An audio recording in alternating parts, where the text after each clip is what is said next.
जो आज मैं क्लास 3 का सेकंड समेटिव रिवोल्यूशन 2026 जिस 2026 जो अगस्त महीना में होने वाले एग्जाम है उसी का मैं एक मॉडल सेट लेकर आया हूँ। जो हर बार इस तरह परीक्षा में पूछा जाता है। अब देखो, सब्जेक्ट का गणित सेट 1 यानी पहला ये है। इस बार का 2026 का मैंने पहले सेट डाला है। जब दूसरा डालेंगे, यूट्यूब बनाएंगे, तब आप लोग देख लो। दो, अब देखो यहाँ नाम लिखना है, यहाँ रोल नंबर लिखना है। ये सेट 1 है, ठीक है। अब देखो, सही उत्तर चुनकर देखो, सही उत्तर चुनकर सही का चिन्ह लगाओ। देखो, एक त्रिभुज की तीनों भुजा की संख्या कितनी है? देखो, ये त्रिभुज बना कर रखा है। ये त्रिभुज है ना, ये त्रिभुज में ये जो त्रिभुज है ये बना कर कितना भुजा है इसका? 1 2 3, 3 भुजा है। तुम लोग क्या करेंगे यार? 3 भुजा हो गया, ठीक है। 3 में क्लिक करोगे। ये इसमें क्या करना? टिक करना। तुम लोग को इस तरह से टिक करना है, ठीक, इस तरह से टिक करना है। अब देखो, 3 अंकों की सबसे बड़ी संख्या, एक अंकों की सबसे बड़ी संख्या 9 होता है, तो 3 अंकों को 3 9, ठीक है। तो यहाँ क्या करना है? जहां पे देखो ये सही है तो यहाँ टिक लगाना है, ठीक। जो पिंक कलर का है सबका आंसर है।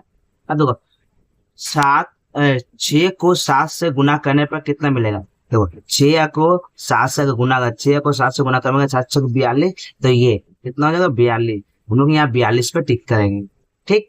अब देखो यहाँ पर घन 15 से 3 बार घटाया जा सकता है। 3 बार क्या कराया जाता है? 4 3 बार कराया जा सकता है, या 5 या 6। 15 से 3 बार क्या घटा सकते हैं हम लोग? 4 को घटा सकते हैं, या 5 को, या 6 को। सही उत्तर होगा 5 को लोग 3 बार घटा सकते हैं। देखो, 8 अंगन नंबर 8 बार 10 जोड़ने पर कितना प्राप्त होगा? 8 बार लिखेंगे, 8 8 क्या करेंगे? एक बार 8 लिखेंगे, 2 बार, 3 बार, 4 बार, 5 बार, 6 बार, 7 बार, 8 बार लिखने पर कितना मिलेगा हम लोग को?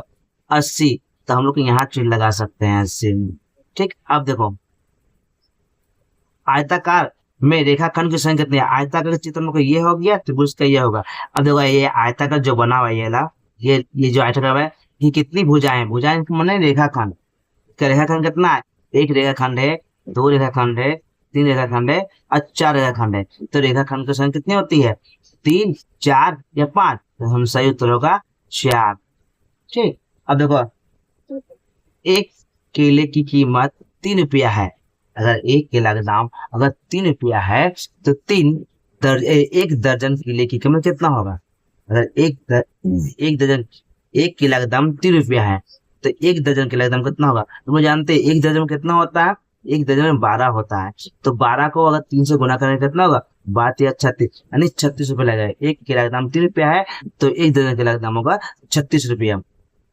ये हम लोग अब देखो यहाँ पर विषम संख्या गुने विषम संख्या। अगर विषम संख्या को विषम संख्या से गुना करने पर क्या मिलेगा? सम संख्या, विषम संख्या या सम विषम दोनों मिलेगा। तो सही उत्तर होगा विषम संख्या मिलेगा। क्या होगा? विषम संख्या मिलेगा। देखो, एक सप्ताह में दिनों की संख्या कितनी होती है?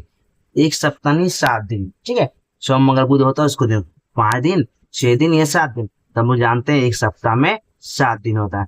अब देखो, 1 रुपया बराबर 100 पैसा, सॉरी 50 पैसा, 100 पैसा या 200 पैसा के बराबर होता है। तो हम लोग सही उत्तर क्या जानते हैं?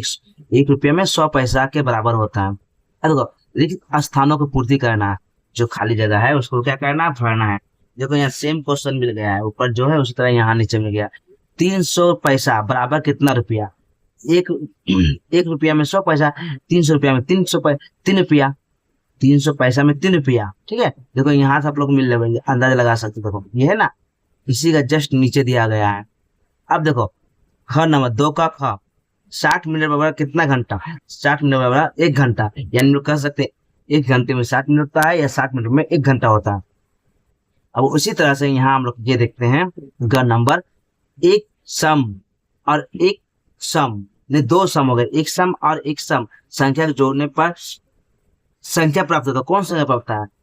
एक सम और एक सम को जोड़ेंगे तो हम लोग को सम संख्या ही प्राप्त होगा। प्राप्त में संख्या होता है, एक सम संख्या और एक सम संख्या को जोड़ने पर सम संख्या होता है, ठीक है। ये भी हम लोग का।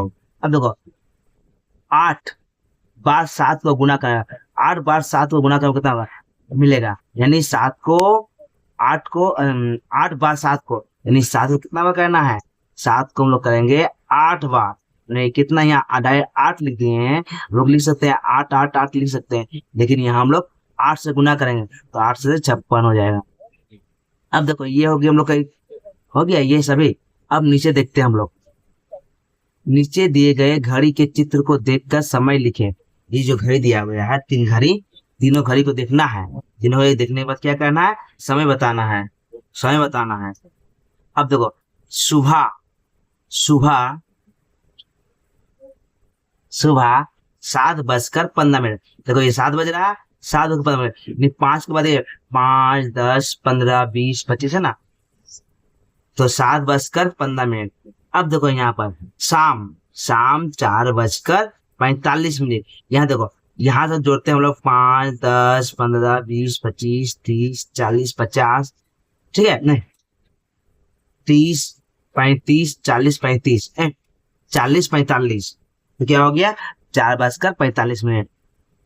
अब देखो दोपहर, ये दोपहर दिया, दोपहर लिखना है, यानी 12:40।